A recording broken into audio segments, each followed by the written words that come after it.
हर हर महादेव। जय शिव शंभू। महाशिवरात्रि की व्रत की कथा। एक बार चित्रभानु नाम एक शिकारी था। पशुओं की हत्या करके वह अपने कुटुंबियों का पालन किया करता था। वह एक साहूकार का ऋणी था, लेकिन ऋण समय पर न चुका सकने पर क्रोधित साहूकार ने उसको शिव मठ में बंदी बना लिया था। संयोग से उस दिन शिवरात्रि थी। बंदी रहते हुए शिकारी मठ में शिव संबंधी धार्मिक बातें सुनता रहा और वहीं शिवरात्रि व्रत की कथा भी सुनी। संध्या होने पर साहूकार ने उसे बुलाया और ऋण चुकाने के लिए पूछा तो शिकारी अगले दिन सारा ऋण लौटा देने का वचन किया। साहूकार ने उसकी बात मान ली और फिर उसे छोड़ दिया। शिकारी जंगल में शिकार के लिए निकला, लेकिन दिन भर बंदी गृह में रहने के कारण वह भूख और प्यास से व्याकुल था। सूर्य अस्त होने पर वह एक जलाशय के समीप गया और वहां एक घाट के किनारे एक पेड़ पर थोड़ा सा जल पीने के लिए लेकर चढ़ा, क्योंकि पूरे उम्मीद थी कि कोई न कोई जानवर अपनी प्यास बुझाने के लिए यहाँ जरूर आएगा। वह पेड़ बेलपत्र का था और उसी पेड़ के नीचे शिवलिंग भी था, जो सूखे बेलपत्रों से ढका होने के कारण दिखाई भी नहीं दे रहा था। शिकारी को उसका पता न चला। भूख और प्यास से थका वो उसी पेड़ पर बैठा हुआ था। उस समय उसने जो टहनियाँ तोड़ी वो संयोग से शिवलिंग पर गिरी। इस प्रकार दिन भर भूखे प्यासे शिकारी को व्रत भी हो गया और शिवलिंग पर बेलपत्र भी चढ़ गए।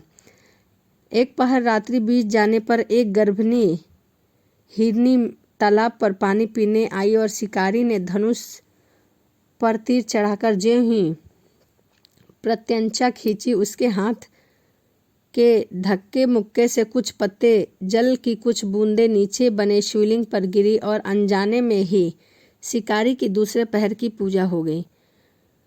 मृगनी बोली, मैं गर्भवती हूँ, मैं शीघ्र ही प्रसव करूँगी।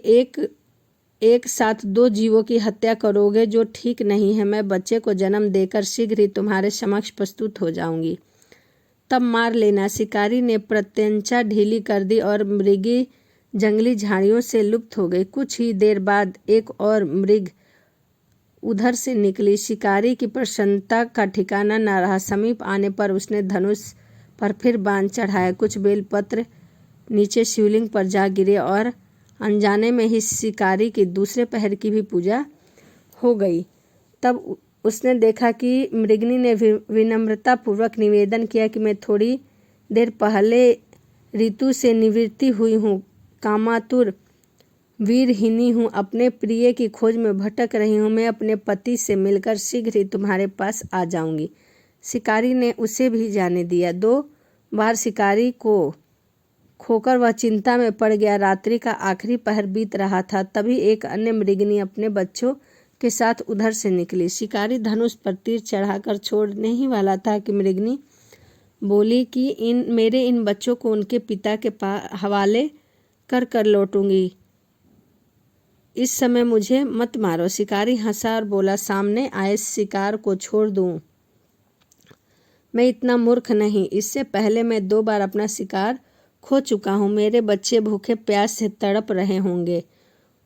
मृगनी ने फिर कहा, जैसे तुम्हें अपने बच्चों की ममता सता रही है, ठीक वैसे ही मुझे भी इनकी फिक्र है। इसीलिए सिर्फ बच्चों के नाम पर मैं थोड़ी देर के लिए जीवन दान मांग रही हूँ तुमसे।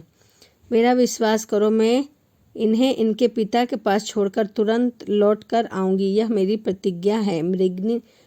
मृगनी का दिन स्वर सुनकर शिकारी को उस पर दया अगर उसने भी उस मृगनी को जाने दिया। शिकार के अभाव से बेल वृक्ष पर बैठा शिकारी बेलपत्र तोड़ तोड़ कर नीचे फेंकते जा रहा था। उसकी तीसरी पहर की भी पूजा संपन्न हो गई।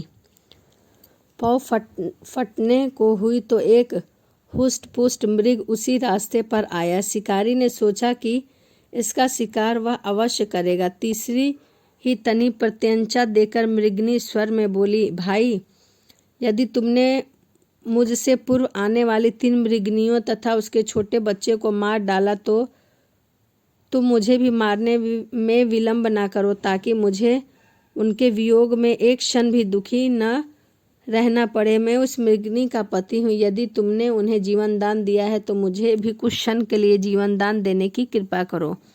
मैं उनसे मिलकर तुम्हारे समक्ष उपस्थित हो जाऊंगा।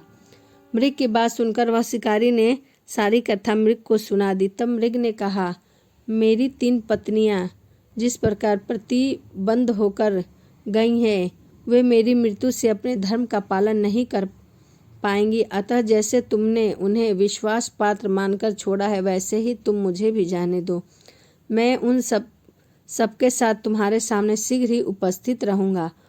उपवास, रात्रि जागरण तथा शिवलिंग पर बेलपत्र चढ़ने से शिकारी का हिंसक हृदय निर्मल हो गया था। उसने भगवत शक्ति का वास हो गया था। उसके हाथ में धनुष तथा बाण छूट गए और उसने मृग को जाने दिया। थोड़ी ही देर बाद वह मृग सपरिवार शिकारी के समक्ष उपस्थित हो गया ताकि वह उनका शिकार कर सके। किंतु जंगली पशुओं की ऐसी सत्यता और सात्विकता एवं सामूहिक प्रेम भावना देखकर शिकारी को बड़ी ग्लानि हुई और उसने नेत्रों में आंसुओं की झड़ी लग गई।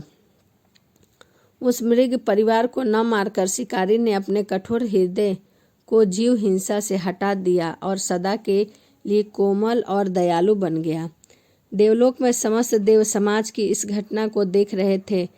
उसमें ऐसे करने पर भगवान शंकर प्रसन्न होकर तत्काल उसे अपने दिव्य स्वरूप का दर्शन करवाया और उसे सुख समृद्धि का वरदान देकर गृह नाम प्रदान किया। यही वह गृह था जिसके साथ भगवान श्री राम ने मित्रता की थी। तो यह महाशिवरात्रि की कथा है जो कि 16 फरवरी को दिन शनिवार को है। तो प्रेम भक्ति की तरफ से आप सभी को महाशिवरात्रि की हार्दिक शुभकामनाएं। भगवान भोलेनाथ सभी की मनोकामनाएं पूर्ण करें। और चलिए मिलते हैं अगली वीडियो में। आपको वीडियो कैसी लगी कमेंट करके ज़रूर बताइएगा।